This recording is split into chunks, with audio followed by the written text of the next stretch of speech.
Essenceful is a beautiful, subtle value, which particularly in the month of January for all of us, helps us to withdraw and detach internally, go inside into the depths of solitude and enjoy the fragrance of this beautiful essence. So let's explore from today's workshop how we can manage to be more essential in our interactions with people. And as always, I would like to welcome my co-facilitators, Sister Anu and Sister Shruti, who are joining as always from the west coast of Canada and US. And as I go further, you all are very well aware of these workshops which we have done so far. I sometimes feel we should be essential here as well, not try to show them. But we have quite a few new participants all the time, so we need to show that. So today, let me just stop sharing it now and So today we have an icebreaker video, a unique one. And before I show that, let me just give you a briefing about what it is. It's one of what we call the recordings from Mount Abu. And let me explain you, it is Dadi Gulzar who is shown. You can see her later in the video. And it is the Supreme Being who incarnates in her body and then speaks through her medium.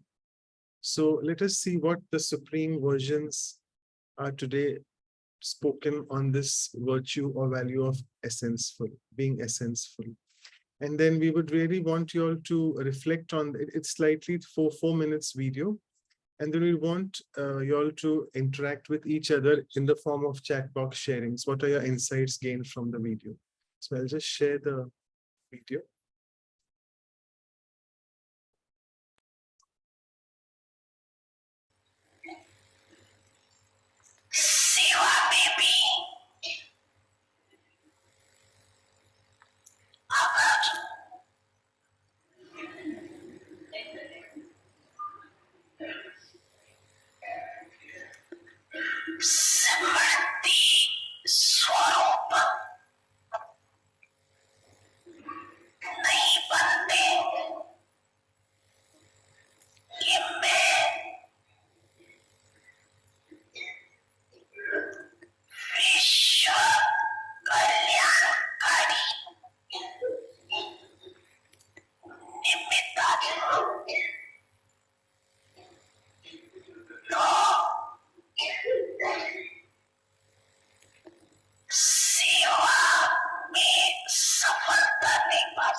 Okay, so welcome back. I know it can be a bit high-fi for people who are seeing it for the first time. So to understand what the icebreaker video is telling you, the Supreme's versions are telling you actually. So you all can start sharing in the chat box. I should have given context about what the subjects are, but ignore the subjects. They were mentioned about 4 subjects, but no worries. What was the essence of this 3-minute video clip which you all have seen? Okay, I don't think there are many chat box answers. So we have 2-3 minutes left before we move into the first exercise. So it was all about going into the expanse of knowledge is very easy. But what is the essence of all this knowledge? What was that one word? I'm sure all of you would have got that word.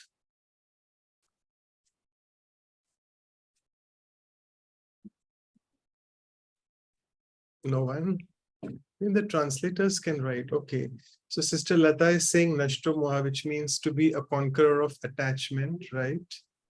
Mr. Balvinder, yes, that's the word. Constant awareness. Smriti, we call a beautiful word in Hindi. I think we should have another talk on that sometime. Constant awareness of myself and of the highest self which I am. Awareness, yes. Thanks, Sister Seelan and Padma. And Sister Rena is saying we can't wait for the end to become essential. Very true. We have to start practicing it right from now. Remembrance. Someone said Om. Someone named Om Shanti is saying that if I can request that person to please rename he or she. So remembrance, awareness, and remembrance are very closely related to each other. Brother Manuel is saying being conscious of who I am and who I belong to. Yes, it reminds me of Dadi Janki's Om Shantis when she used to sing, right? So I think time is up. If there is one more sharing, I'll take it. Yeah, Sister Rena is saying, again, it was there in the slogan a few days ago that do not look at the expansion, look at the essence and accommodate in yourself. I'll be covering a little bit of accommodation, what Sister Denise had covered in the talk. And this is according to her intense effort. Well, anyway, apologies for the people who have joined for the first time. Please don't get carried away by, sometimes it's a bit difficult to understand these spiritual terms. So apologies if you're finding it too much going over your head. So because we didn't really find any other icebreaker video which was animated and which we had played in the past. So we thought of putting this. Okay, so with this, thank you for all of your sharings. We'll just move on to the first exercise. Over to you, Sister Anu. Thank you. Thank you, Manoj brother. Yes, so being essential is holding on to that awareness. Who am I? What am I doing right now? And sometimes we get carried away with the situation and the expansion of the situation or the people's behavior. So in the very first exercise, we will reflect on the advantages of being essential. So the reflection question is, for this one, that to reflect on an instance wherein you were essential in your interaction with someone who was very expansive. I think we experience it quite often. Sometimes we become expansive, the situation we get carried away with, or sometimes we feel difficult where the person with whom I'm interacting is expansive, or we are not seeing the solution, or we are not really interacting that would bring the solution to the situation but not escalate it negatively. So you all must have any experience where in such a scenario, in a situation where it was difficult or the other person was being expansive, you could hold on to yourself, your awareness, and were essential in your dealing interaction. We'll reflect on that. So we'll take a moment to reflect on that. And particularly, we will focus on the advantages that you can feel when you are in your essence in any situation. And the advantages in your physical, in terms of physical, mental, emotional, and spiritual. When you could stay essential and interacted, what was the effect of it on your physical, mental, emotional, and spiritual level? So let's try to take about 1 to 2 minutes to note down this, and then we'll take the sharing. You can share with us the advantages, any one or on the full. Okay.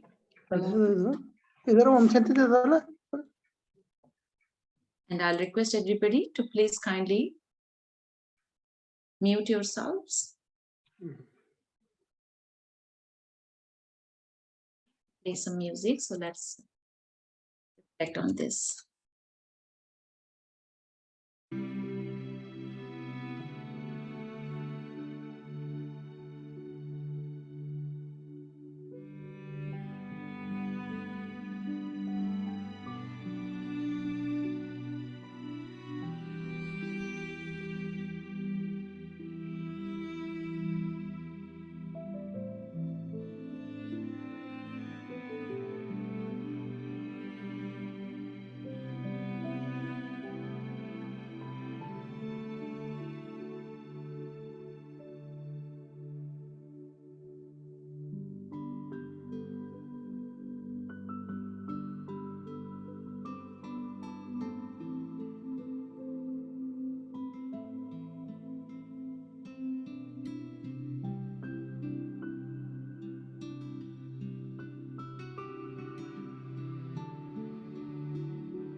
I hope everyone has collected that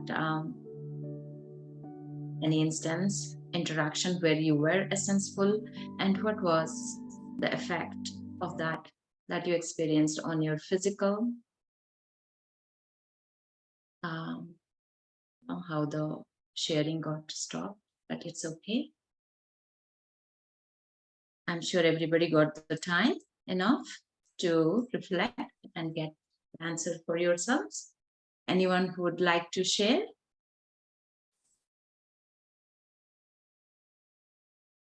What were the effect or advantages of being essential?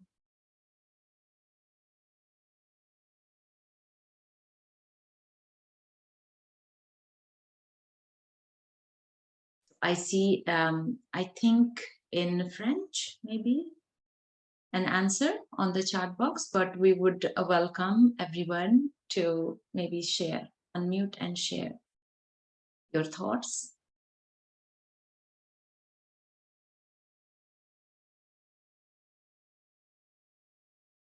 Brother Manuel has interpreted, or maybe he has shared, physically relaxed, relief, mentally serene, emotionally pleased to overcome a challenge, and spiritually content and confident in myself.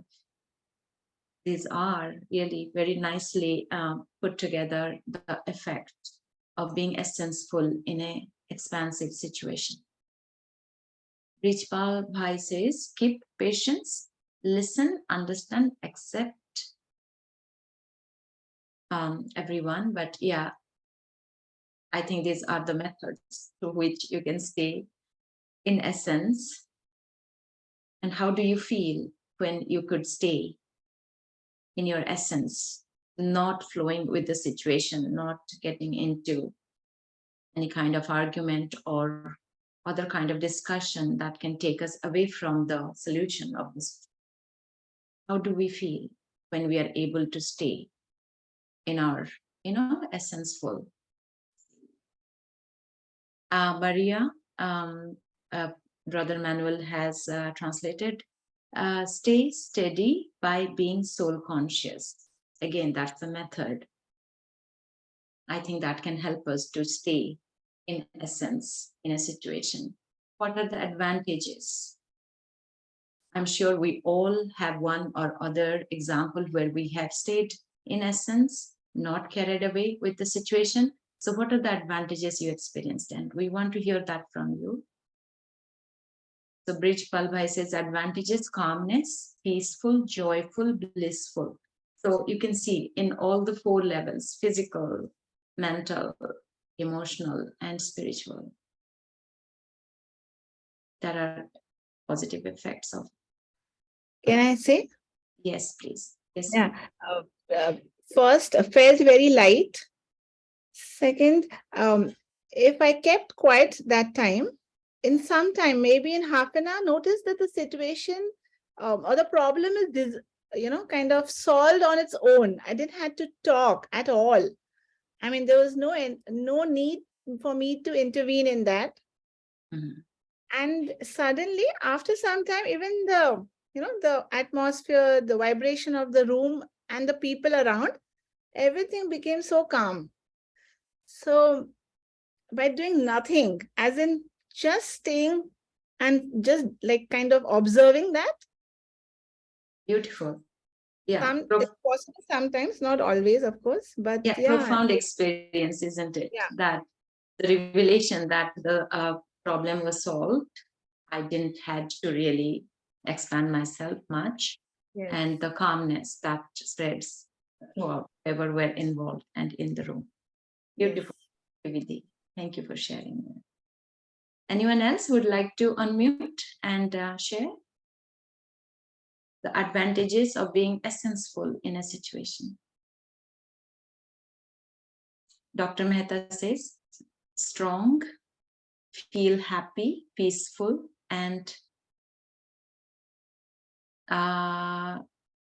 zealous, means full of zeal. Yeah, it fills us with a lot of enthusiasm, right? When we experience that I could stay in essence and the situation was resolved. Beautiful. Thank you, Dr. Mehta. Anyone who would like to unmute and speak? I hope you have tapped onto an experience where you were able to stay in the essence. So how did you feel? Anyone else who would like to share? Unmute and share. We have again, I think in Portuguese, there's a sharing that Manuel brother can translate.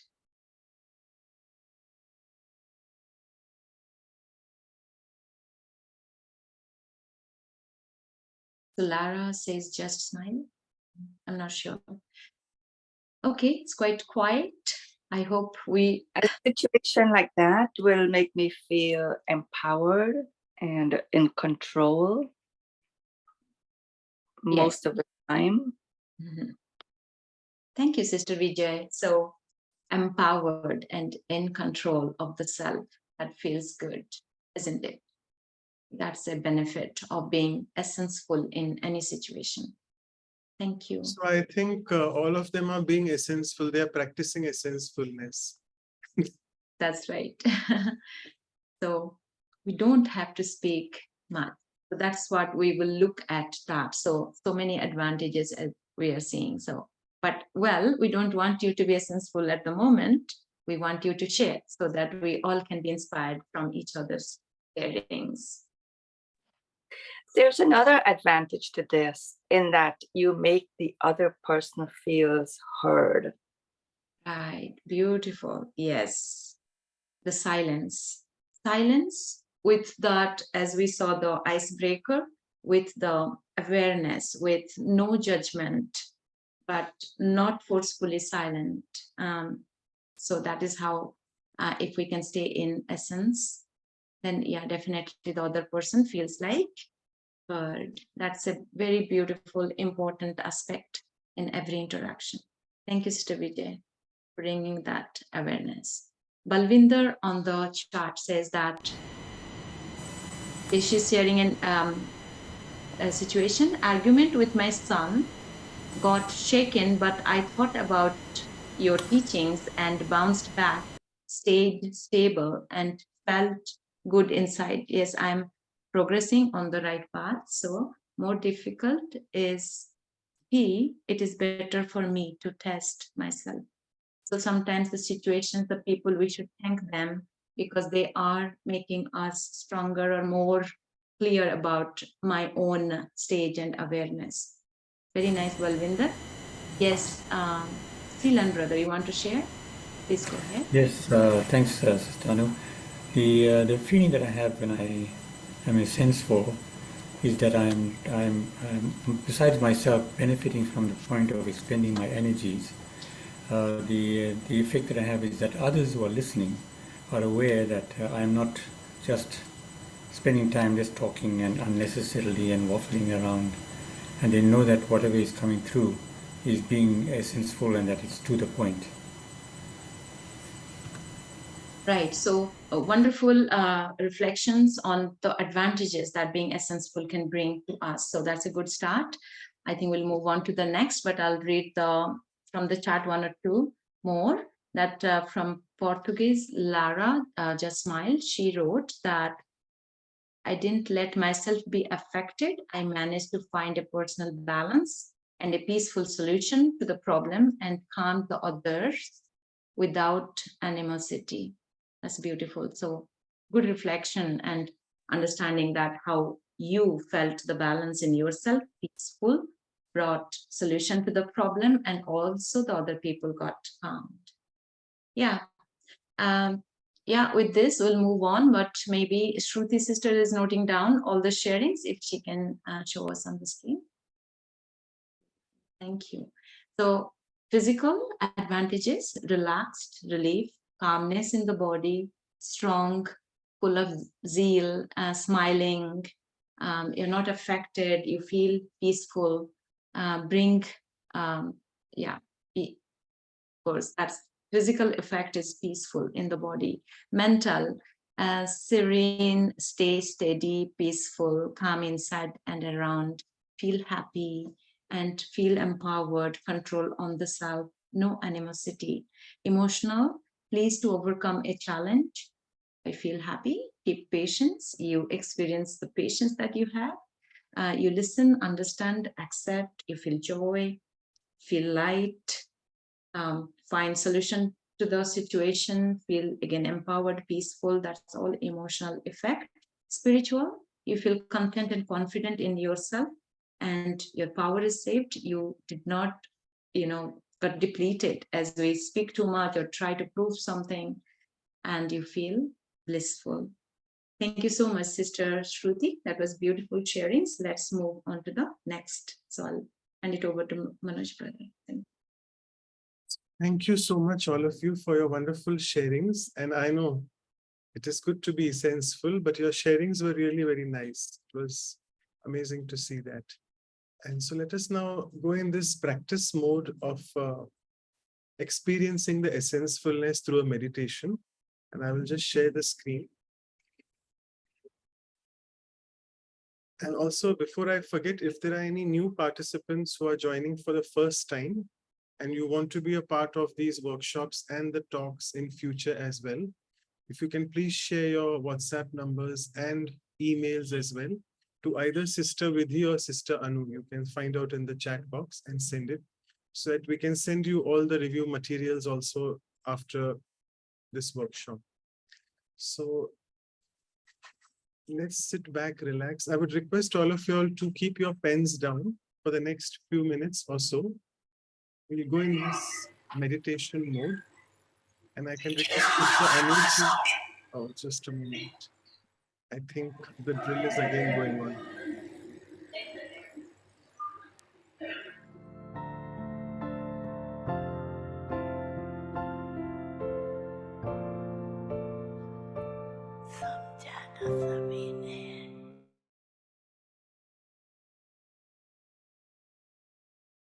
Yeah, so I'm sorry for that goof up. So let me just play it again. I'm sure the music is, I was able to hear some other music as well, some meditation. Was that from someone's side? I don't know. Okay. Oops. I'm sure now it's audible as well. Yeah, so, well, so let's try to practice essence-fullness now. Take a few deep breaths in and out.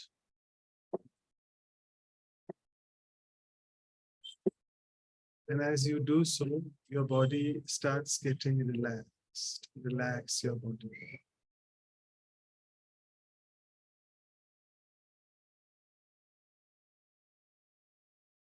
This relaxed state of the body, remind yourself of your true essence, who you are. I, the soul, the energy, am the essence of the entire body. Because it is in this soul consciousness that I can function very lightly and remain very calm and serene. As you all have been discussing the advantages. So let's try to experience this serene and calm state of the being.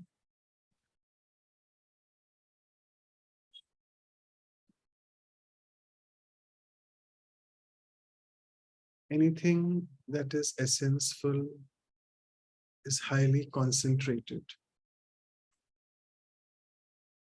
For example, a perfume bottle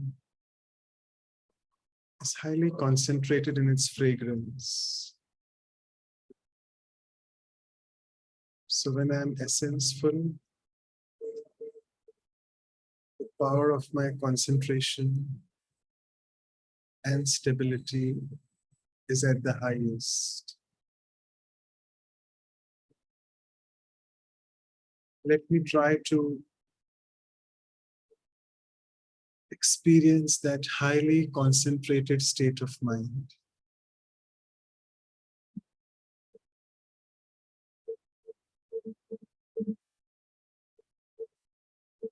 Also, something which is essence-full is always very fragrant. So I, the essence-full soul, in my true original nature, radiate the fragrance of all the virtues which are innately present in me.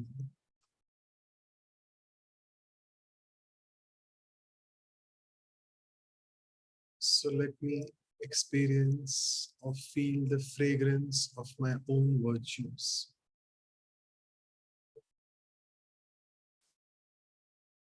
And with this empowering meditation, let's now move on to the next activity, because this was in preparation for you all,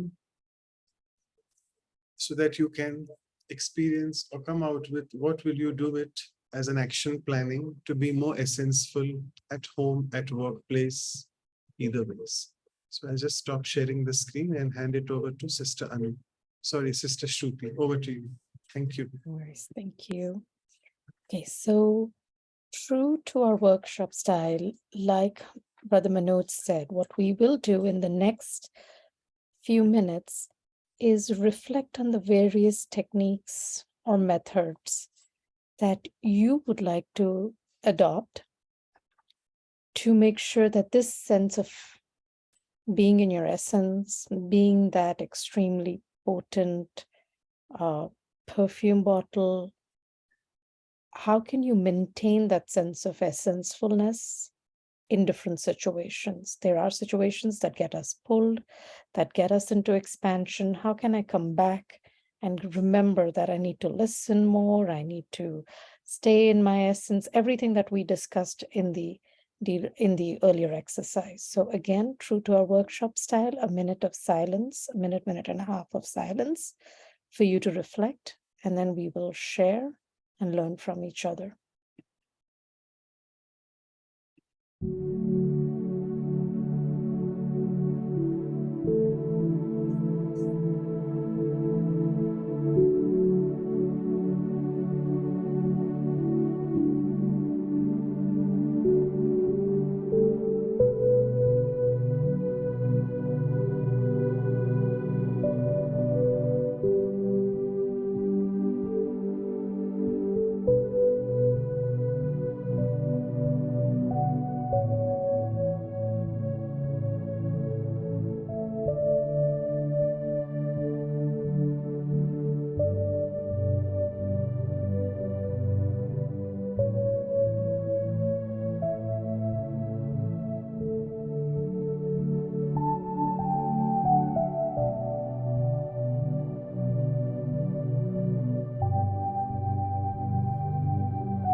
Okay, if we are ready.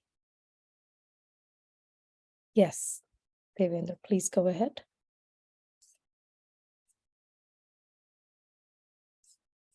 Yes, Devendra. I see you raised your hand. Yeah, you can unmute now. It was, the setting was that you couldn't. Now you can unmute.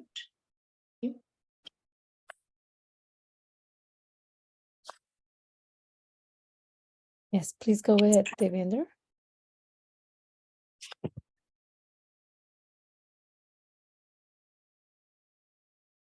Would anybody else like to get us started while we wait for Devendra to unmute? Om Shanti Didi. Om Shanti, Vijay Bhai, please go ahead. Okay, dear brothers and sisters, please accept my greetings of love, peace, and happiness. How to be essential? Essence is point of light. So always try to become point of light and see others also as a point of light. Connect yourself to the supreme point of light and transmit peace, love, happiness, bliss to everybody. You will be essential and giving everybody a great power to understand that this is a drama. If this is a drama, and also you know nothing is new, then you become carefree emperor also. So being successful is always remember point. Awareness, smriti is point. You will always be successful. Om Shanti. Thank you, Vijay Bhai. So bringing us back to our first video about awareness, the sense that you're a point, and to be able to connect to a point, and remembering that everything is a drama. Thank you.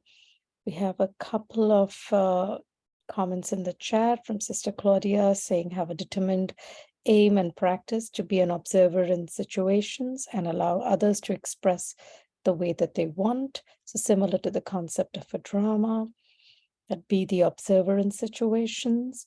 Dr. Mehta says, meditate more and stay longer in soul consciousness. Thank you. There is another comment in Portuguese, and dear Brother Manuel, again, we will be leaning on you. Rajiv, yeah, please go ahead. I see your hand raised. Om Shanti दीदी। या गीता का सार भी यही है दीदी, जो होगा अच्छा है, जो होगा अच्छा, और जो आने वाला होने वाला है वो भी अच्छा. So if we accept this, like if we have acceptance, then I think we can be essential if we accept the drama as it is. That is the essence of the Gyan, that this is a drama which is just repeating itself. Thank you. So Rajiv was mentioning about quoted Gita for those not familiar with Hindi. What he was saying was what has happened was good, what's happening is even better, and what's going to happen is going to be even better. Not the best English, but closest that I can translate. Good, better, best. And just remembering that everything is really just a drama and we're moving on. Gita Jumani says, connect to yourself by meditating and staying in remembrance, and you will realize why you are here and who you are. Wonderful. I had seen another hand raise. I think Brijbhai, you were saying something. Well, first, the most important method is to remain in solitude. Stabilize your mind first. And remembering that essence is a point, it is a point of concentration. Pin drop silence is to be observed. Remember, essence is the seed, the root. If you nourish the seed, trees will grow. And in absolute silence, connect with God in soul consciousness, detaching from the bondage of the materialistic world and be with him, then attain powers from Shiv Baba, which can be used for the expansion in service of humanity. Om Shanti. Thank you. So solitude, silence, and then realizing that again, coming back to that idea of being a point or a seed. Very nice. Yes, Lata, would you like to go ahead, Lata Ban?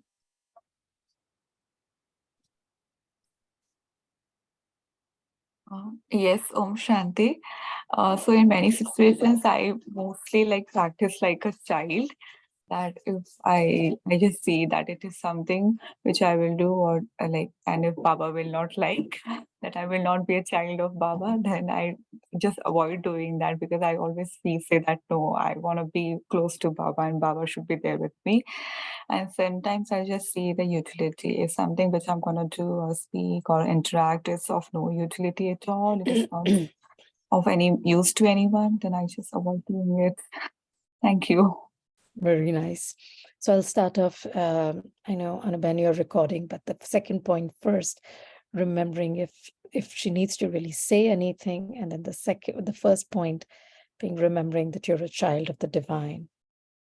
And that's who you're accountable to and who you want to stay close to. Anybody else? Yes, sister, I'd just like to Yes. say, using the two powers, the first two powers of power to withdraw and the power to put a full stop, I think helps us to disengage and to immediately go into introversion and to the essence. So that helps us to be essential. Very nice. It's power to withdraw. And did you say power to detach? Did you say that? I apologize. I missed the second The one. power to put a full stop. Put a full stop, of course. Very nice. Thank you. Helping us detach. I think we have time for one last before we can summarize. Yes, go ahead, Vinaya. I see you unmuted. Yeah, to remain essential, what I practice is constantly reminding myself about the soul qualities. But many a times it happens like, we operate in auto mode, and instead of being in peace, sometimes we do get angry. So at that time, what I practice is I teach my mind, through visualization. I see that scene again where I had made a mistake, and then visualize it, how I could do it in a peaceful way, and visualize the same scene with the soul quality of peace. And this is how I learn to remain in my true essence. Thank you. Om Very Shanti. nice. Very nice. I don't think I could summarize it. I think it was just beautifully stated. Vinaya summarized, I think it's a beautiful summary of a lot of that, what we learn on a daily basis. So I think at this point, I will request Sister Ranu to share her screen.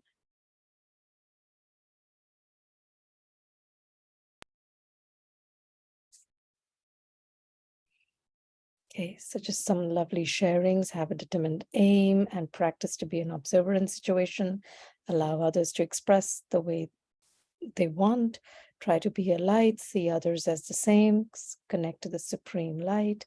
Enable all to understand that this is a drama, nothing is new. Meditate more, stay soul consciousness. What are happening was good, whatever's happening is good, and all good will happen. Accept it. And this is a drama as quoted in the Gita. Meditate, stay in remembrance. You will know why you're here.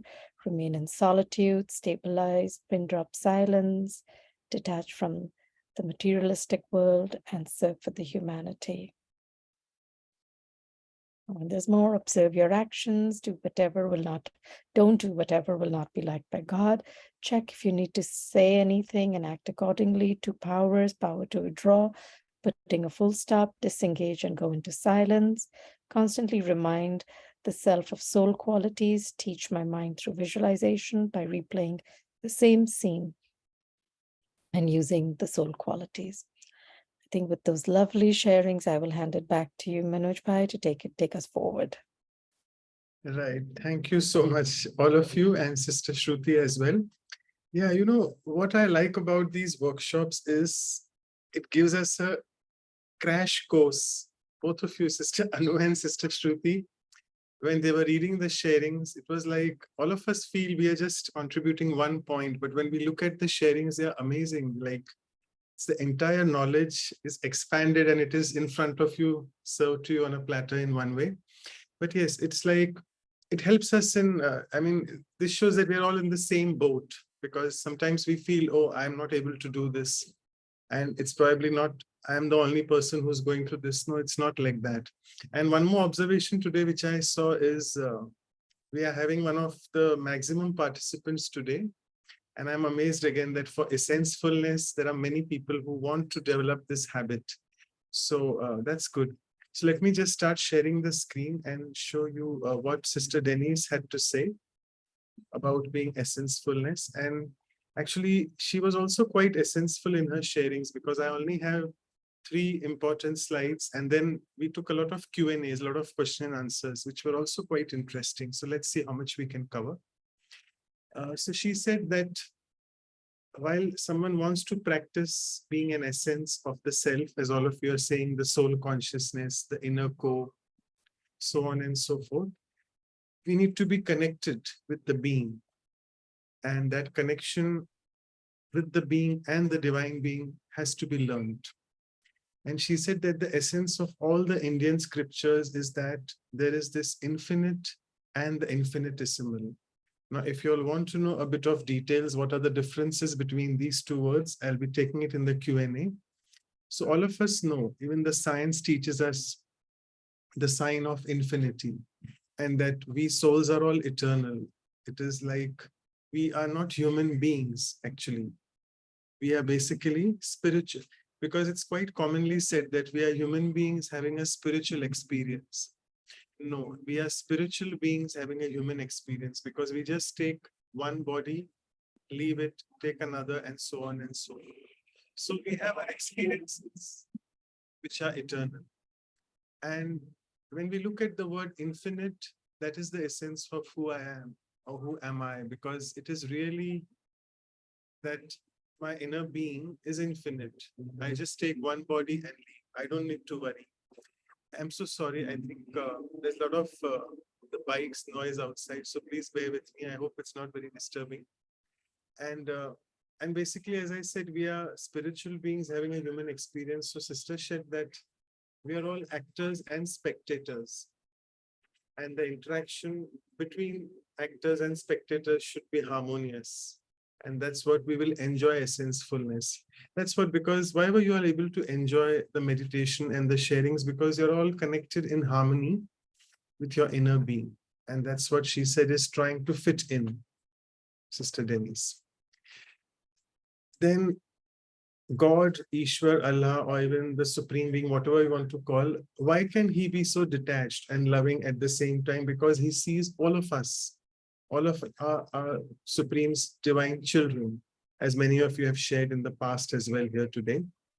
So he sees us in our original state. He sees us as those beautiful sparkling lights, the essences, the soul beings. He doesn't look at these big bodies which we are wearing, all of us.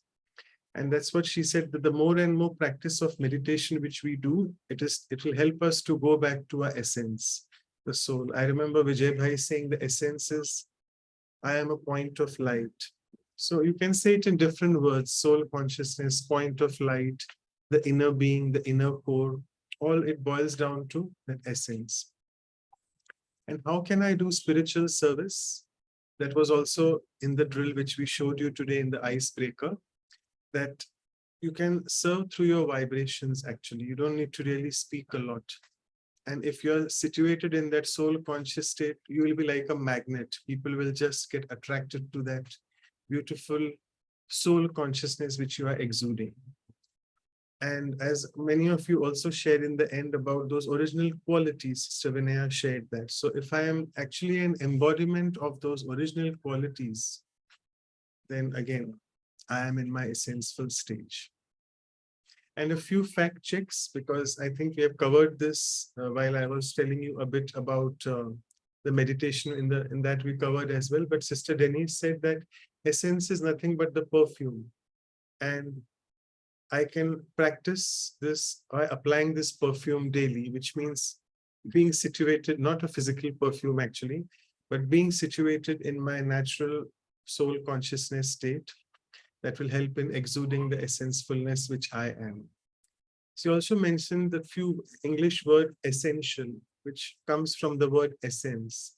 So what is essence? It is the essential experiences of the soul, which all of us are carrying from so many births. Then she said perfume is a vibration. So as all of you know, whatever perfume you wear, the same fragrance will exude. So if I'm able to be soul conscious, that's what I'll be exuding in the vibration and the atmosphere around me. And here she shared about Dadi Janki, that how she used to, because Dadi Janki was the mentor of almost all the double foreigner students abroad. So Dadi Janki, she said, Sister Denise, that she used to always tell us that always make sure what is the atmosphere you are creating, what vibrations you are carrying yourself will be felt by other people. So make sure you have a check on what vibrations are you carrying. Returning back to the original or the essential stage is absolutely essential, as all of us have been practicing that. Then she said a few other things. I love those. Truth is simple, whereas false or lies is very complex, because all of you know that if I speak one lie, I have to really speak another, maybe hundreds or so to try to cover up.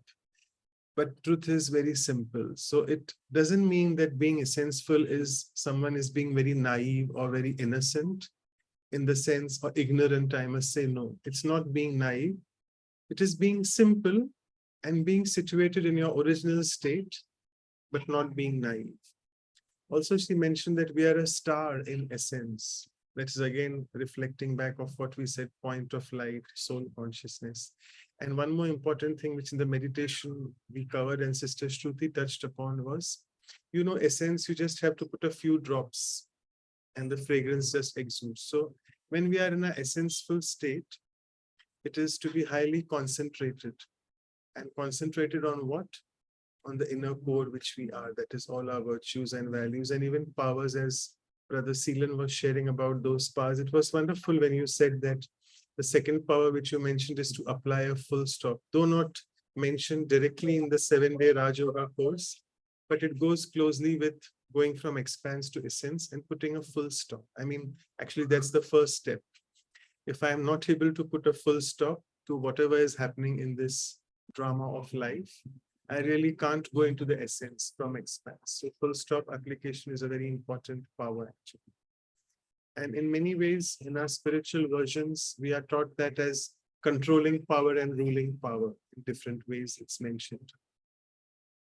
Okay, Sister Denise's quote here, that essence of human being is the soul, and the soul has the form of a point of light. So again, a quick revision which we did. We'll take the questions which were fantastic, I must say. So one of my friends is expansive and he takes a lot of my time. Excuse me. So how can I ask him to be essenseful without being disrespectful? So she said, you have to decide. Can you just keep listening to him and waste your time? And try to learn the art of interruption. And that's what we need to really become skilled in, the art of interruption. She mentioned that maybe you could say something like, oh, we don't have so much of time here, so can we just get to the point? And again, your body language will speak a lot on your behalf, like smiling and acknowledging what they're saying is important, but also at the same time, make it clear that you have heard them out. And now let us try to get the conversation to a close. Let us give it a closure rather than just being so much on and on about it. So this is a skill which has to be learned. And I like the word art of interruption. How does one go from expanse to the essence in this big world of science and technology? That's what was the next question. So she said, one of the biggest distractions nowadays is internet. I mean, we feel, oh yes, it's a nice thing to have internet at home 24/7 through Wi-Fi, whatever data. But I think we really give away a lot of power. That's what she said. Like I remember Sister Jayanti also speaking about a few weeks ago in her talk that we obviously need the computers for our job and for our work. We sit on it, we do our work maybe in half an hour or 1 hour, but then somehow or the other, we get drawn away into this entire maze, entire world of, we just waste our time and then we see it's 2 hours, I'm sitting still trying to watch some news or some program, something or the other. So we need to make sure that we are not a slave of that. We are a master. We should know what to use, what and how much time to give. Let me come quickly to these two words, infinite and infinitesimal. So beautifully explained by her that infinite is so large that you cannot measure it, whereas infinitesimal is so small that you cannot measure it again. So it's like, if I can say infinite in Hindi would be behad, like it is so large. And infinitesimal is that point of light, which both of these can't be measured. So to understand yourself as the soul, you have to understand that you're not only small, but you're smaller than the smallest atom, molecule, whatever you want to say, because it is a metaphysical energy, the soul. You can't really measure its dimensions because it is not measurable. So the next question was about the two powers, that how can I use the power of detachment and withdrawing as a tool to help enhancing my essence-fullness. You all have covered that in the sharings as well. But surprisingly, Sister Denise said that she would like the first power to be used as the power of tolerance, which I think is quite apt. I can apply a full stop. I can detach from the situation only if I'm able to tolerate that person in front of me. So let's try to be tolerant, and then detachment will become quite easy. She also mentioned that detachment is when you're able to experience everything as it is, but are not disturbed by it. Because once I get intolerant, my energy gets disturbed. So I think the way to not get disturbed is have tolerance first, and I think detachment automatically comes. And she also mentioned here that you don't have to withdraw from the situation. Withdrawal is different from detachment. We have covered that in the previous workshops on detachment, so I won't go in that details. And finally, when we do the 7-day Raj Yoga course, it's a big feeling. Oh wow, beautiful experience of the soul and the Supreme Soul. But that's just the beginning. We have just learned the course. That's what she said. Don't really expect so much in the first 7 days or maybe 7 months as well. But it's a lifelong journey which you're on, and it takes time to change your sanskars. So just be patient with yourself and also with the circumstances around you. I'll just take this question, and that can I read someone's aura and find out who is real and who is fake? So she said that if you really can't find that out, you're not in contact with yourself, which means you're not in the true essence of yourself. And you need to be connected to yourself and be honest with yourself so that no one can fool you. Because if you're honest and have faith in yourself fully, you can't be fooled. And very strongly, she mentioned that there is no real need to go and read people's auras because it's like pointless to read someone's aura. So nothing much to do. It is just, she said, reading aura is a subtle form of materialism because it can be an addiction where I just get addicted to knowing what people's aura is. There's no need. Let me just try to concentrate on my aura and try to energize myself or develop my aura and make it more pure and clean. Someone was asking that settling of karmic accounts can be very painful and traumatic. And are these what we call, I'll just take this, it's coming in between. Are these in one way cognitive distortions which are created by self due to ignorance? So this question was quite, I must say, a psychological question. But Sister Denise very aptly answered that trauma is not to be justified. You have to be able to deal with different kinds of traumas differently. And it's actually not a cognitive distortion. That's what she was mentioning, because cognitive distortion is distortion in thinking. Is something really very different in the psychology terms. So, and she also mentioned that some trauma is very subjective, because what is trauma for you may not be trauma for someone else.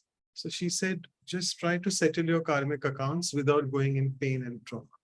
So I think I've exceeded my time. I'll just stop sharing here. And we have a sparkling star with us today, again, Sister Gopi, as always. So if you can please highlight Sister Anu, thank you. And I'm sure she's joined. Yes, thank you. Thank you so much. And before I give it to you, again, a poem for you. The audience know you quite well. Sister Gopi, well, she doesn't need any introduction, a perfect blend of the East and West. But Sister Gopi only actually inspired me to be a poet. So I'll just speak a few lines, around 10 to 12 sentences. So I'll start. Sister Gopi's talks are indeed so effective, full of precision, and helping the wandering minds to make an accurate decision. It is under her able guidance and supervision that many are able to have a proper vision. She says, let's move into the essence from the wide expansion, because that's what is written in our destiny as a provision. And we'll be hearing that soon. Let go and let God come into our lives with full permission, so that there remains no doubt nor any suspicion.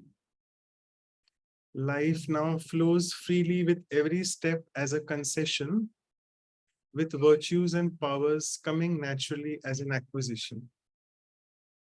And finally, I have now no regrets nor any false accusation, since the Supreme is present in my every disposition. And I am now seated in the most sound and stable position, despite Maya playing around, trying to create a lot of opposition. So thank you so much for joining once again, and the stage is all yours, and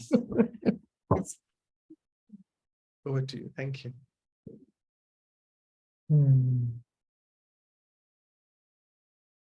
Om Shanti to everyone, and greetings of peace. It feels like the whole world is gathered here. It's quite something.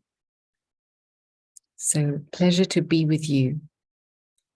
And it seems to be, first of all, can you hear me okay? Is the sound okay? Yeah, it's Okay. perfect. It's perfect. Yeah. Yeah, perfect.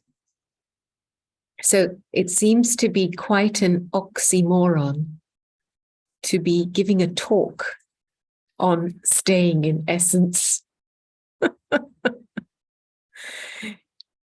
I thought, well, I'll just say 2 words and then Om Shanti, stop the talk. And as I was spending some time reflecting on the topic, the word essence is something that is very close to my heart. And when you think about it in terms of even the world that we're in today, when they sell you the very best things or the most expensive things, they're the essence of something. Just a few days ago, I was watching how a very specific kind of purple dye was being made out of some shells from the sea. And it's so expensive that a small bottle of this dye is $3,000. And it takes so long to extract the color out of it. And so there's a sense of, and then you've got the whole essential oils business where they extract the pure essence in a concentrated form. And then those oils, have to be applied, either diluted or neat, but they're expensive. And, I feel in our lives when we're drawing out the essence of something, and especially of ourselves, it is a painstaking process. It's not just a click, a finger's click. Anything, even in the world, when you're taking the essence out of something, it's a very careful process. And there's lots of different steps. Some things extracted, some things cut out, some things boiled, some things, heated up. The alloy is being removed. There's so many steps in there. And so for me, being in essence is the product of a number of different things we have to do in our lives. And I guess for me, one of the first places it begins is the cultivation of ground zero inside. If I'm going to take myself apart, I'm going to, start an extraction process, then I need to be at a certain level of peace inside myself. Because I'm literally extracting value out of what I am and who I am. And sometimes in our expansion, we can talk so much about something, but how much of it has value? And how much of it is just a noise, a meaningless noise. And of course, when they at other times talk about being in essence, it's like get to the point. Let what you're thinking and speaking be meaningful. So, I was trying to reflect on this subject through a real life situation. And here we are, where we're sitting in a world, so many changes are happening. The media's, kind of thrown us and colonized us into helplessness and a feeling of hopelessness sometimes, because there's so many bombarded with so much information, either through social media, through the television.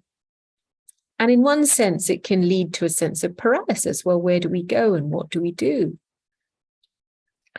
And yet, people in this world, when you look and you think, well, where do I find meaning? Where do I find essence? Where do I find value from? And I feel very strongly that we need to be able to see the truth of suffering, or I call it suffering because the conundrum of the dynamics of what's happening in the world today, it's crazy. Some of it's nonsense. It's just people are just acting out, playing out, no meaning, nothing to it. And it just sounds like it's crazy, either on the world stage, political stage. And I guess when you're feeling emotive about it, it's very hard to see any meaning, see any point in this world. And there is something about being in this moment now and being able to observe it without bias, without prejudice, and no fault finding. So to see what is happening as it is for what it is. And so not flee it, but see it. And I feel this practice is very important. I know that my own personal meditation practice grounds me into being an observer, a peaceful observer of what's happening in my mind right now, what's happening around me right now. And as I can, from that position of being a peaceful observer, I can start an extraction process. Now, sometimes when there is suffering around us, and especially if we're empaths and, we can take on the, suffering of the world, and that's completely meaningless, right? It's no point taking on the burden and the suffering of the world because it's going to get you nowhere. But there's something about finding a sweet spot in this whole thing where I don't experience emotional distress, empathic distress, or I don't feel alienated. And for me, that sweet spot is learning how to be a peaceful observer. And I had a very recent experience of nursing my father through quite a severe bout of ill health. And I was with him in hospital virtually daily for 2 months, sometimes up to 9 hours a day. Very complex condition, 2 chest infections, COVID, heart attack, 2 stomach infections, and he still lives to tell the tale. And he's been in hospital for 4 months. He's now out of hospital, thankfully. But when I was called in, I happened to be in South Africa, and I got a help call, a distress call from my family, one of my family members. And they said, "We're not coping with Dad being in hospital. Please come back." And I came back and I found my mother, all my family came down with COVID. So nobody could be with him. He's disabled, so he can't move his arms much. So, and he was on the verge of going, or so my brother told me. And so it was we had no idea what's going on. There's a lot of emotion around it. He's in a ward, he's in the respiratory ward, and there's people around him that are dying, coughing away, but there must have been 4 deaths in 1 week in that ward. And when I arrived, maybe it's because of my years of meditation practice, I could just kick into that gear of being a peaceful observer. And I just sensed, amidst all the drama of what was going on, I felt him as a soul, and I felt that this soul wasn't ready to go yet. Yes, he was in the middle of a boxing ring, having the living daylights punched out of him with all these infections, one after the other. But there was still a lot of oomph and chi and will left in the soul. So I remember just reflecting and thinking, okay, this is the reality we're facing then. And so I had to really separate what I instinctively felt from the dramas of the reactions of things happening around it. And then the second thing was to name the reality. And I think that's really important, because until you can name that reality, you can't disidentify from suffering. You'll take on board people's stuff and people's spin, because everybody has a different, what makes you suffer doesn't make me suffer. And so what happens is when people's dramas play out, you're taking on, my brother was very, very scared. So, he dramatized the whole thing. And of course, Dad was in a bad shape, but I didn't think he was on his way out just yet. So there's something about finding your clarity, and which is naming the reality that you're in. That's the first level of essence that needs to happen in a dramatic situation. And yes, I had to face him with that. I had to talk to him. And a couple of days in, I said to him, Dad, how are you feeling? And he goes, oh, this is just too much. And I don't want to be a burden on your mother. I don't want to be a burden on this. I said, okay, Dad, let's just stop all that talk, because that's not the real issue here. The issue here is you're in the middle of a boxing ring having a really hard time, and you're being punched really hard and you feel you can't take it. That's the issue. Now, the question is here, are you just going to give up and lie down flat on the floor and go? You're still mobile. You can still walk. You can still move. You can still talk to me a little bit. You can still breathe. Or are you going to walk yourself out of this? And of course, whenever your part on this earth ends, it ends. But how you choose to exit is up to you. And so this is what I'm naming for you. Because until you make a decision, nothing's going to work for you. And by the way, he had moved like 8 different wards in this hospital. I mean, we knew the hospital staff really well by the end of the stay.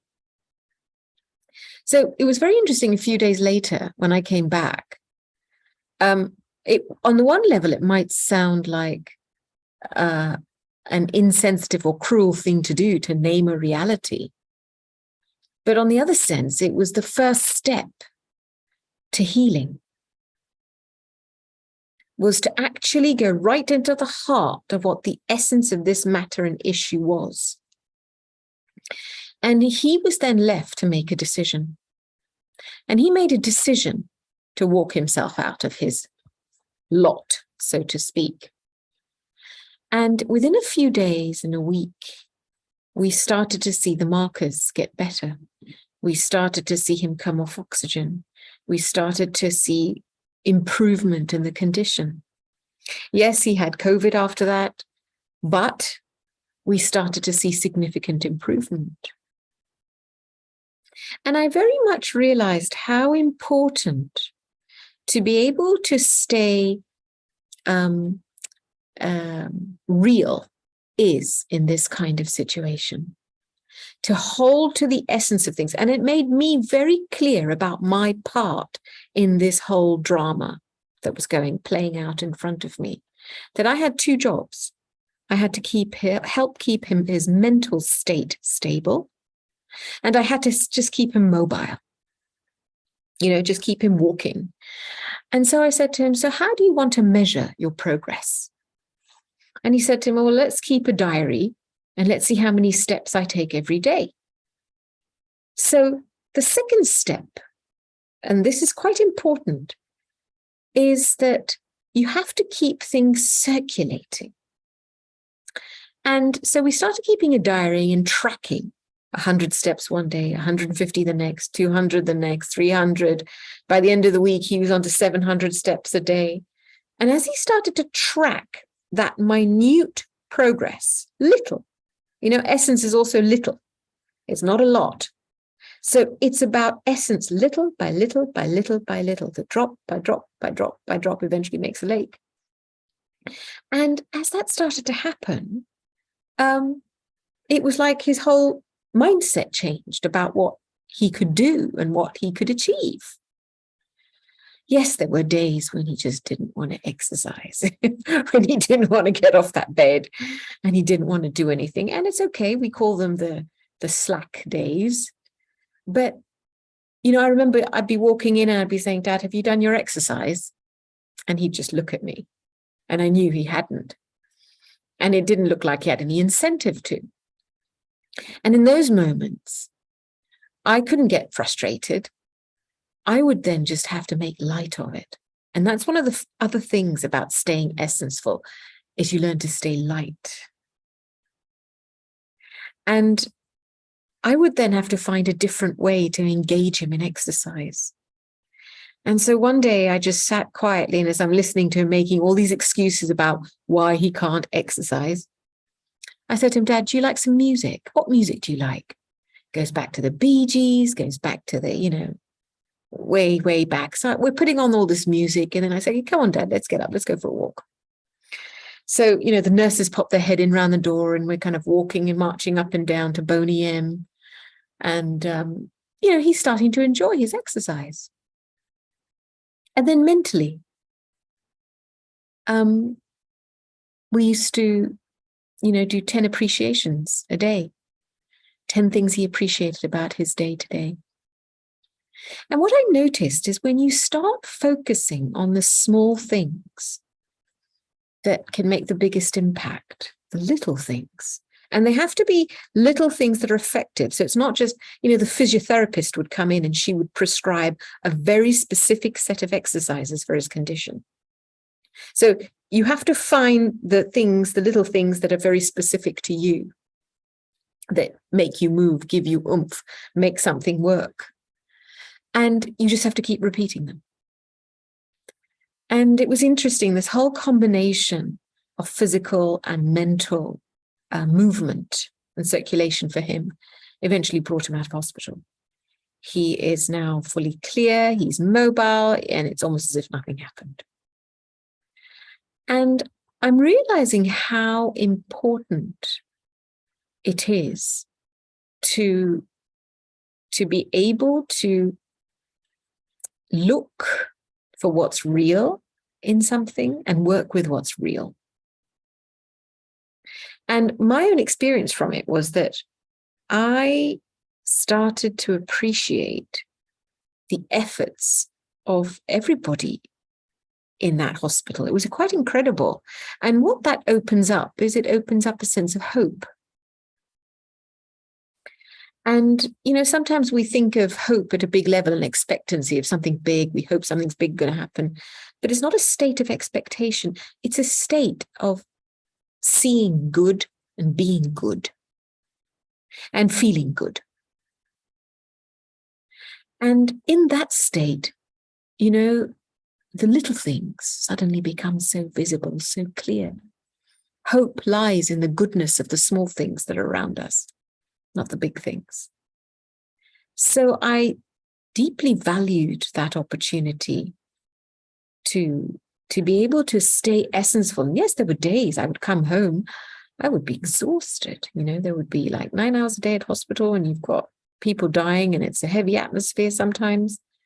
I'd have a salt shower, and I'd sit down and have an hour's meditation. And the first 10 minutes, I would just breathe. Because one of the other factors I find that needs to be cultivated to be able to stay essenceful and focused is balance. And breathing regulates the mind. It regulates the mind-body balance. And that's really important, because otherwise you just carry traumas and dramas in your head, and you just ruminate and reminisce. You know, they just repeat in your head, and you carry that stuff to bed.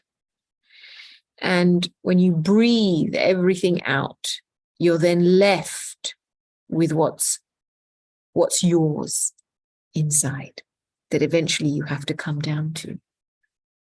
And, you know, extraction, it does require observing your thought patterns over a period of time, because we don't necessarily filter what we think. We tend to believe everything we think. And that's not a healthy thing. And I understand somewhere earlier somebody said that first power is tolerance. I would say that preceding tolerance would be the power to discern. Because if you have the power to discern, and that's cultivated through peaceful observation, then you know what to tolerate. You throw out the rubbish and you keep what's good. And then tolerance doesn't feel like a suppression. But it's you love what is good, you nurture what is good, you focus on what is good, and you grow what is good. So discernment is a very important power. It keeps all the other powers with us. It activates all the other powers. It was something I often heard Daddy Janki talk about, and it took me a while to get my head around it, but it made a lot of sense.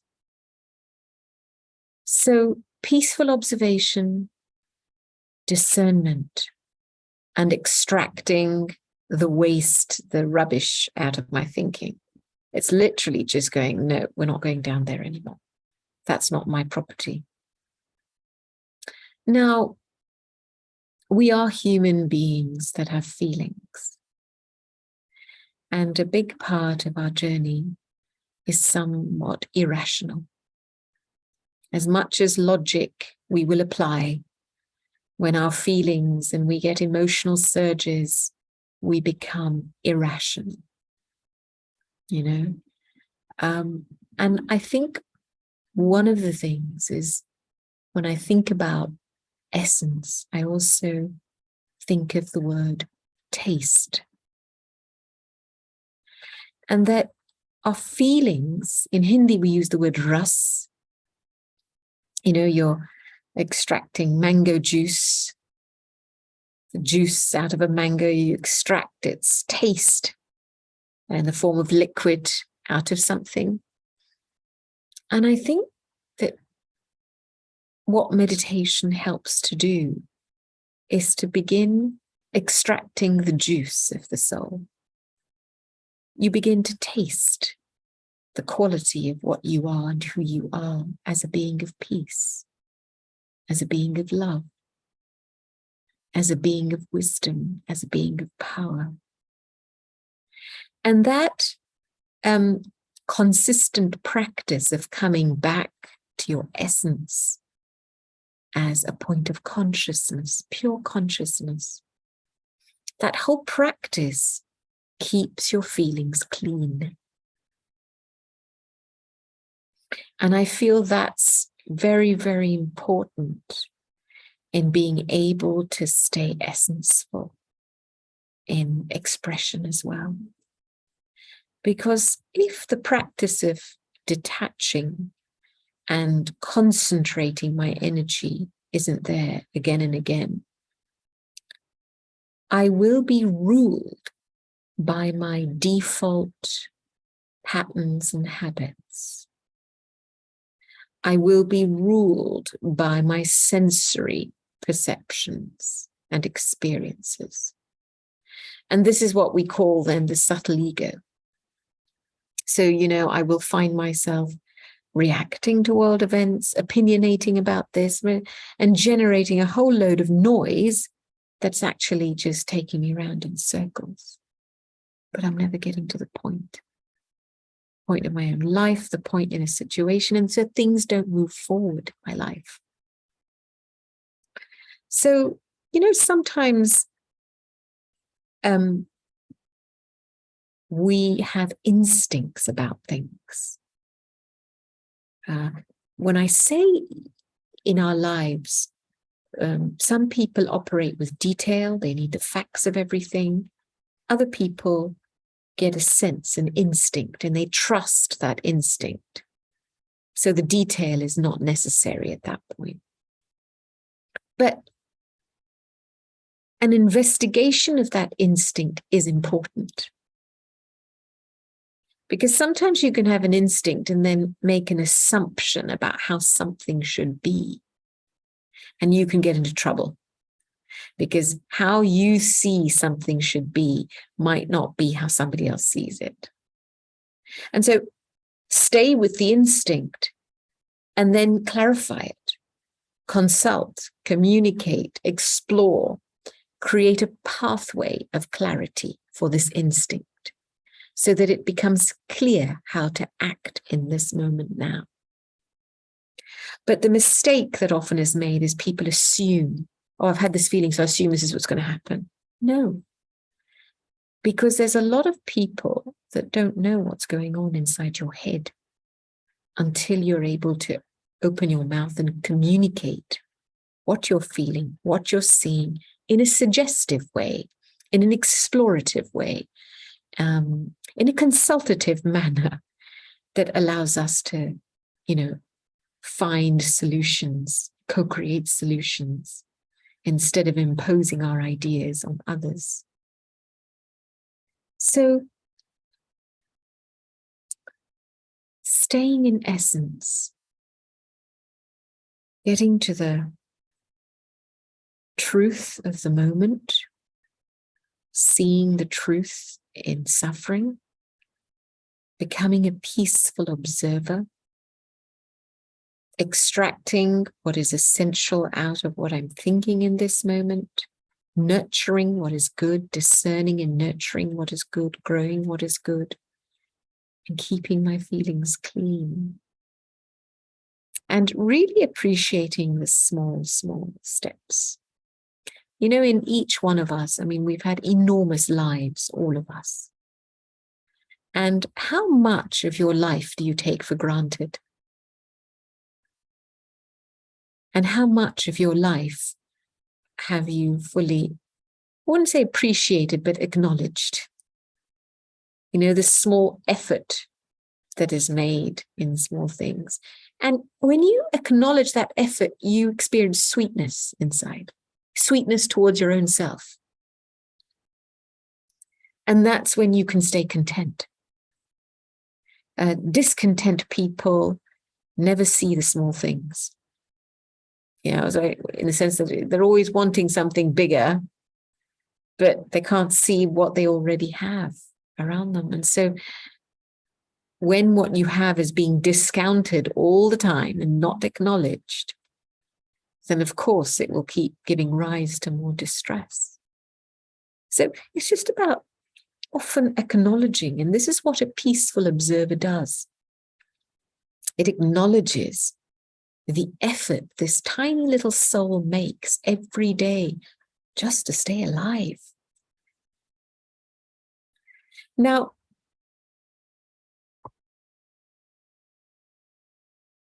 I want to just stop there for a moment. And I want to just take a minute and invite you inside.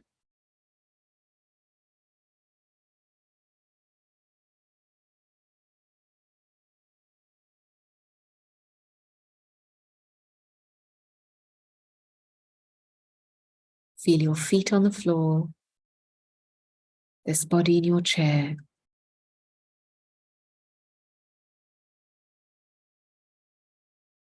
And breathe.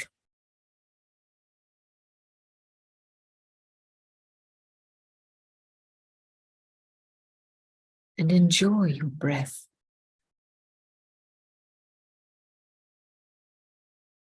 Breathe in, hold it for a couple of seconds, and breathe out slowly.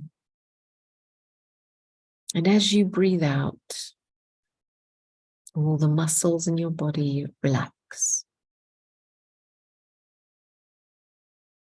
And there's a sweetness in this moment now. Acknowledge the body. Acknowledge the effort that you make.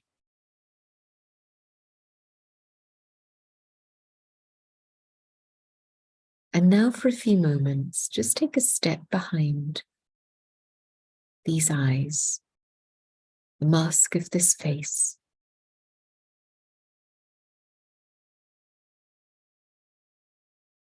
And feel yourself behind these eyes.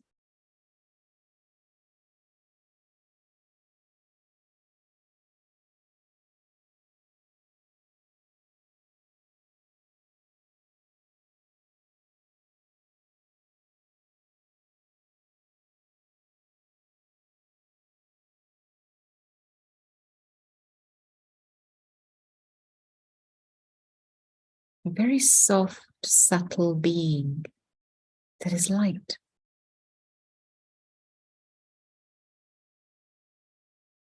And that's very sweet.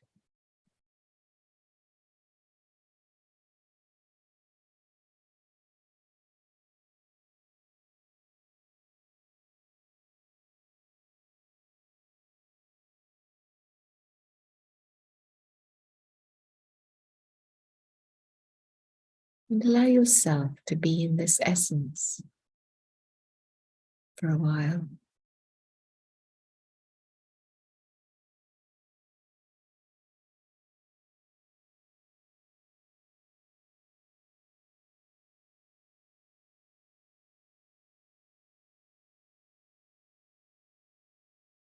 And now slowly open your eyes and look out in front of you.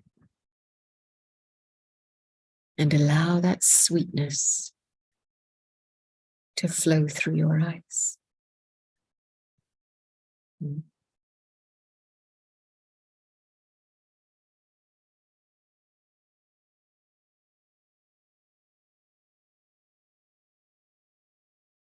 One last thing I'll share before I stop is that when we come back to living a life of essence, it doesn't mean doing the bare minimum to get by. That's living a miserly life. It means living a life of principle. And so as an individual, I have to be very clear about my principles.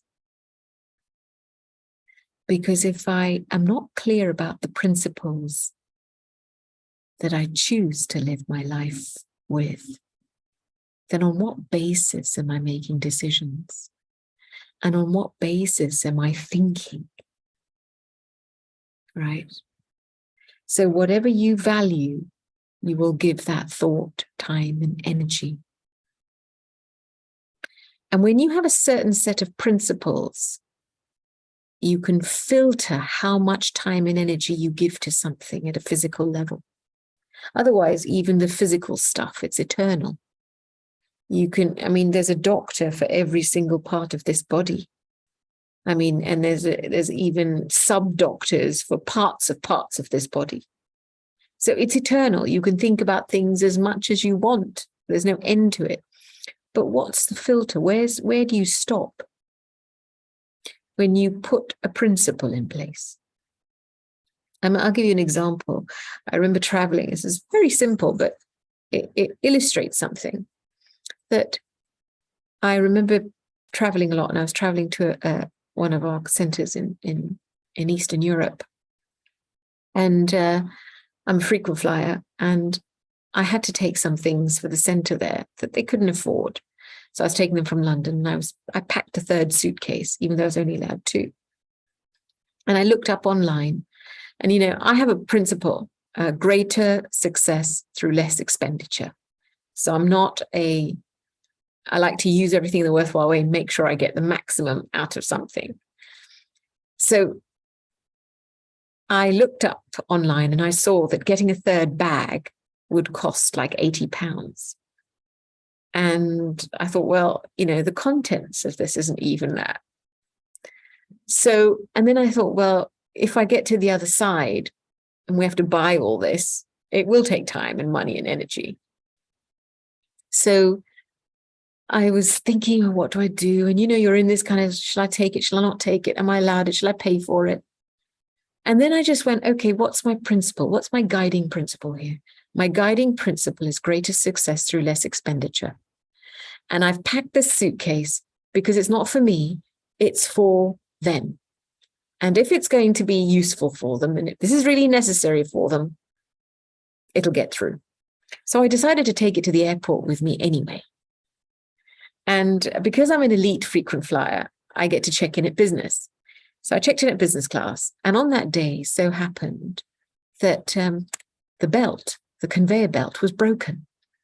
So the person at business class check-in was so frazzled, and he was so trying to rush everything through that even when I told him, excuse me, I have a third case, he goes, don't worry about it, ma'am, just put it on here and please go. You need to go. We need to clear all this. There's lots of customers. So all 3 bags got checked in. I wasn't dishonest about it. I told him it was 3 bags and he just took it in. And I didn't pay for it. And I realized that when you stay true to your principles, because I'd made a decision, I wasn't going to put my mind through any more trauma over a trivial thing. I thought, okay, I'm going to keep this bag packed. We're going to get to the airport. If it goes, it goes. If it doesn't go, it doesn't go. And that was it. And as I saved my mental space from overthinking about triviality, I saved my energy. I felt happy. I'd made a principled decision. But then I was absolutely delighted when I got to the airport. And I found proof that when you follow your principles, even the universe will cooperate with you, especially if what you're doing is for the benefit of others. You know, Aristotle was once asked, what is the essence of life? And his reply was to be good and to serve others. And so much of our lives become beneficial. Our decisions become benevolent when we have guiding principles we live on. So we don't cross lines that complicate us. You know, you do things to please people, for example. You make decisions because, oh, well, they're just convenient for you. But your life is for the greater good. Every part of your being is for the greater good. And to be good is to be essenceful. To be essenceful is to be pure and good in everything. And so, you know, for some of us, in some areas of our lives, our principles are clear. Principles related to money, principles related to things, but elevated principles. What about principles in relation to relationships? I have a principle of respect. And that principle for me that I've translated it into is that I will relate to your speciality. No matter how you choose to express with me in this moment, I will relate to what is good inside you. And that's my personal principle. And one of the beautiful things about living in your principles is that you don't mind anymore what anybody else thinks, because you're never doing it because of what someone thinks. You live your life because it's who you are. You live your life like the sun. You just keep shining, you keep behaving in that way, thinking in that way, doing in that way, because that's what you are. And that's not conditional based on someone's response. It's not a negotiation. It's not a transaction. You're not counting anything. You know, the sun will never say to a cloud, why are you in front of me? The sun will never tell you, why are you closing the curtains on a hot day? It will do its job. And then it will go to sleep when it has to. And I feel that's what principles do. That's what, for me, helps me stay very essenceful and save my mental energy, is being very clear about my guiding principles inside.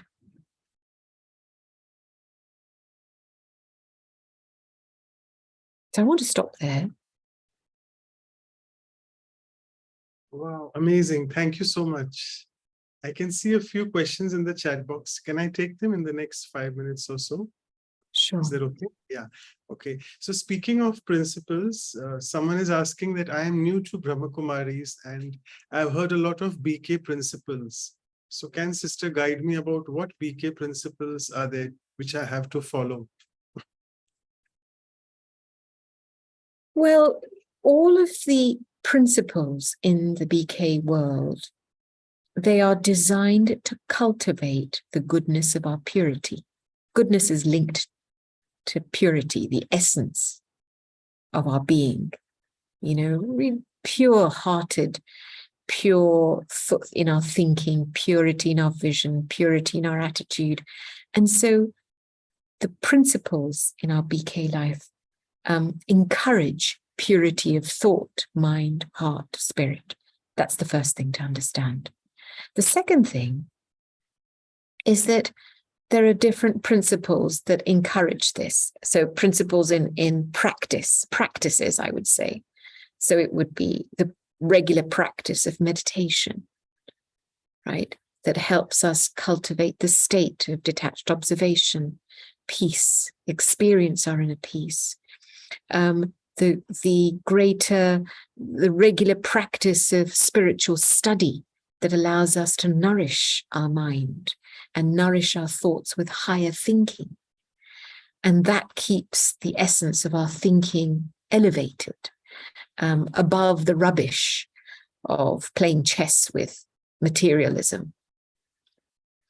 You know, the practice of a pure diet, eating food that is sattvic, helps to regulate the mind-body connection as well.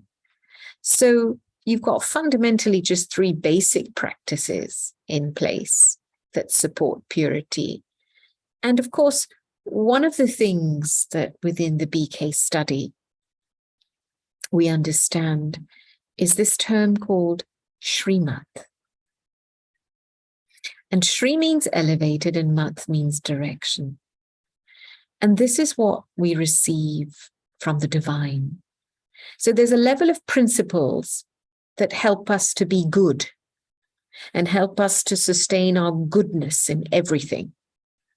And then there's Shrimat that helps us to become elevated. And that is beyond good. Elevated is a stage where there is so much benefit that comes out of just one action and one thought, that you are like a walking, talking mobile service station. You know, so, you know, when they put Wi-Fi routers, they put them up very high so the signal goes everywhere. So the more elevated you become, the more your vibrations and your goodness and the aura of your goodness reaches so many souls.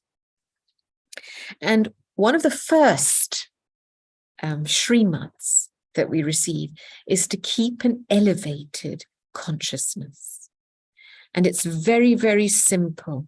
Consider yourself to be a soul. And remember the Supreme.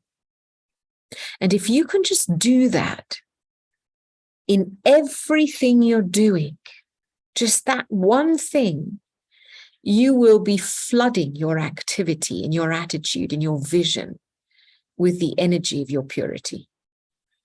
And, you know, every act of yours will be worthy of worship. So you'll smile and people will say, oh, that's an angel. You'll cook and people will be inspired. You'll be walking and talking and people go, oh, who's that? And it's not about, you know, attracting attention. It's just that the very nature of doing things in a soul awareness and in the remembrance of God just brings beauty to everything you do. And it just lifts everything out of the ordinary. And that's what makes it so special. Is that okay? It's amazing. The way you got it out was beautiful. It doesn't sound very heavy for the beginners who are into this part of Brahma Kumaris. So it's great. It's a great answer. And a last question in the interest of time was, you mentioned about instincts and assumptions. So the person is asking, how do I know that it is not my assumption, it's my instinct? I think you covered that, but if you want to highlight that again. An instinct is a feeling, like a sense of some kind, whereas assumption means you're giving it a form. Like you've already thought how something should be. So you assumed something, oh, well, it should look like this. And you've got, and you run over yourself. When you make assumptions about things, you've kind of assumed something and you've missed out some details on the way, or you haven't asked somebody, you haven't done something. So it's fine to have a sense, but then put that sense out into the open and allow people to dissect it. Fantastic. Very well said. So don't give it a form. Let people dissect it and give it a form. Fantastic. Yeah. So now I'll request our seniors. We have with us Dr. Ashok Mehta and Sister Claudia. So both of you to please. So we'll start with Dr. Mehta first to propose the vote of thanks. Yeah. Over to you. Om Shanti Gopi Ben. Thank you very much. Shanti Ashok The most beautiful thinking and most beautiful thoughts today of elevated consciousness. Simple things. Like I went to the medical school, and before that I was always touched by the Gandhian thought that what you said, the guiding principle at that point early in my life was anasakt karmayoga. You do the maximum, the best, without expecting too much out of it. And I lived my life on those principles of, I think the elevated consciousness you have said is so beautiful. And that attracted me to the Brahma Kumaris and what you have spelled out so beautifully. I always liked the essence of Dadi. Said, "Kam kharch wala nashin," spend minimum and still enjoy it. And I think this is what we have always seen, experienced, and more than that is we have lived our life following those principles. I think whatever you have said is a very, very beautiful things. Simpler we make our life, the better it is, instead of making it complicated. And once you have drawn your line and you have, what you said, follow the Srimad, as much as you can, sometimes we may find ourselves deficient in following, but even then, our essence of our life is to follow the Srimad. I think what you brought out is so beautiful. Thank you very much.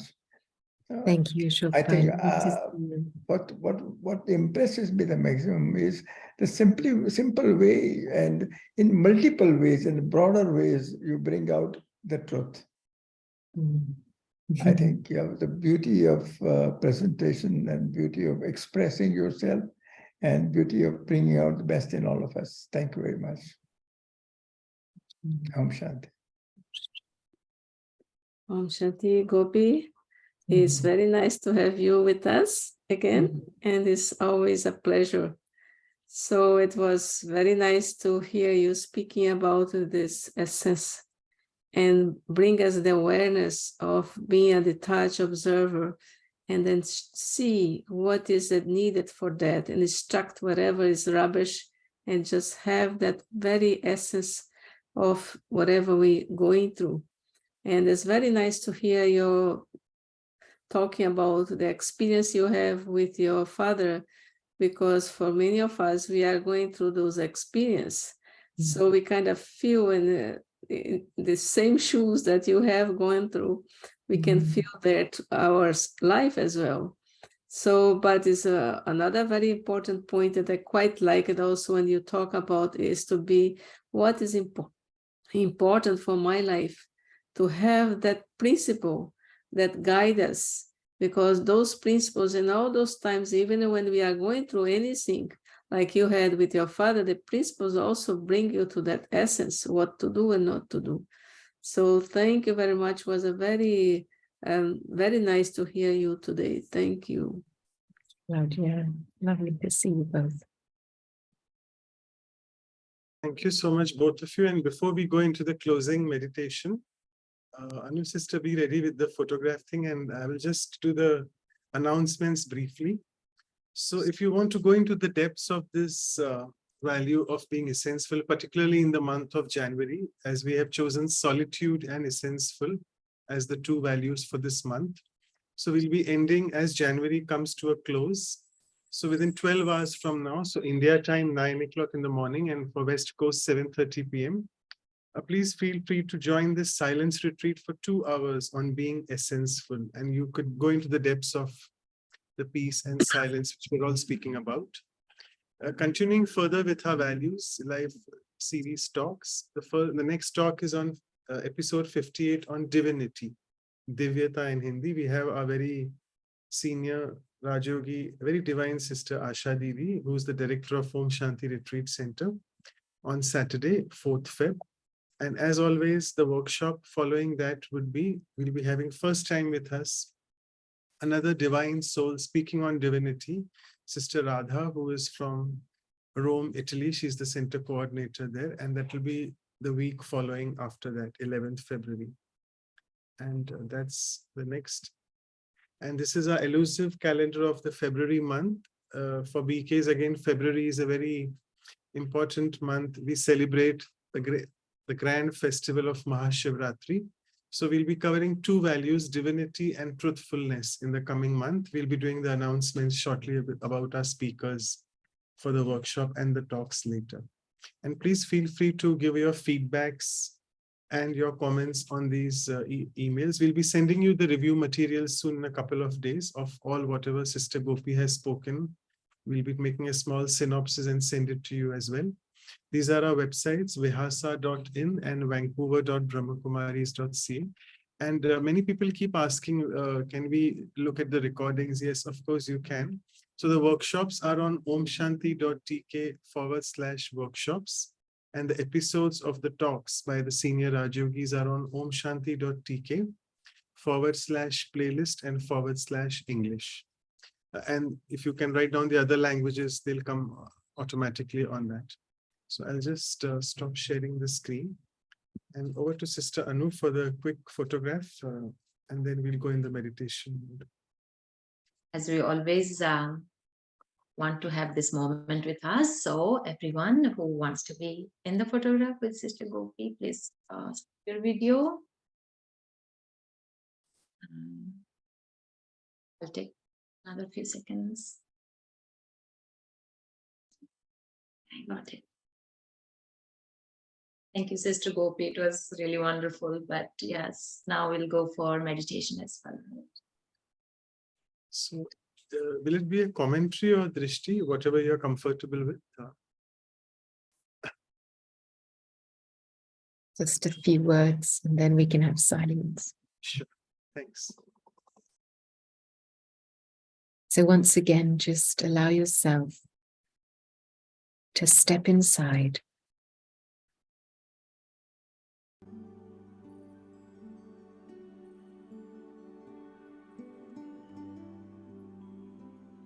Acknowledge the presence inside.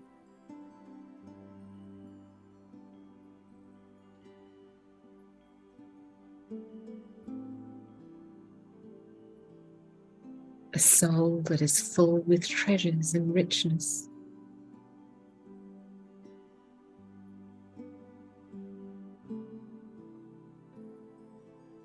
A soul that is filled with the gold of goodness.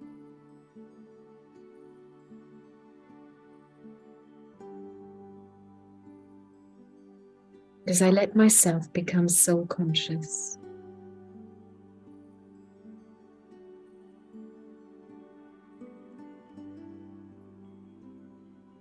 I marvel at the beauty of creation.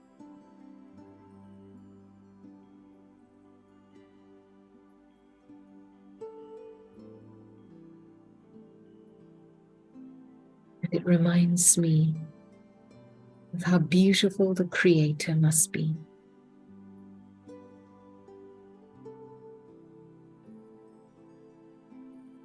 So my thoughts turn to the Supreme.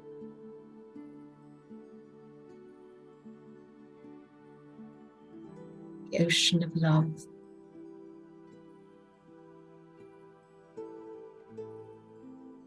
The ocean of peace.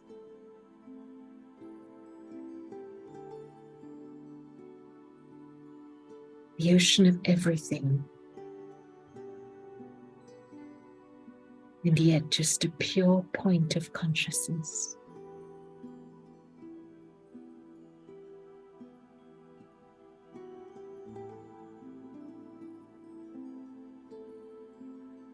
And I, the sun,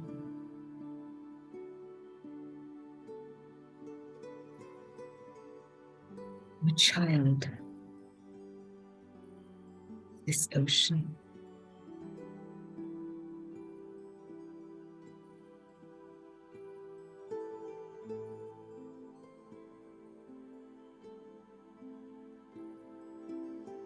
And as I stand in God's presence,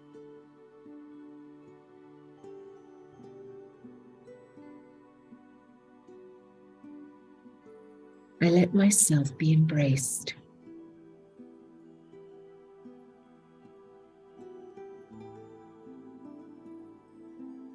And I receive grace.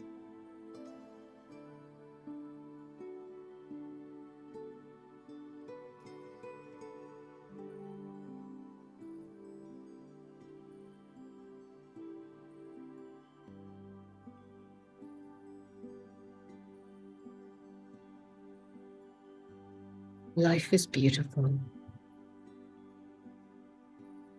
And I am beautiful.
Om Shanti, Shanti, Shanti.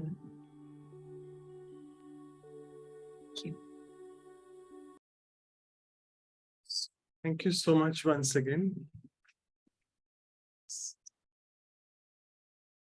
Thank you. That was wonderful. Wonderful. Thank you. See you again. Lovely to see all the old faces. Om Shanti, good night, good morning, good afternoon, wherever you may be.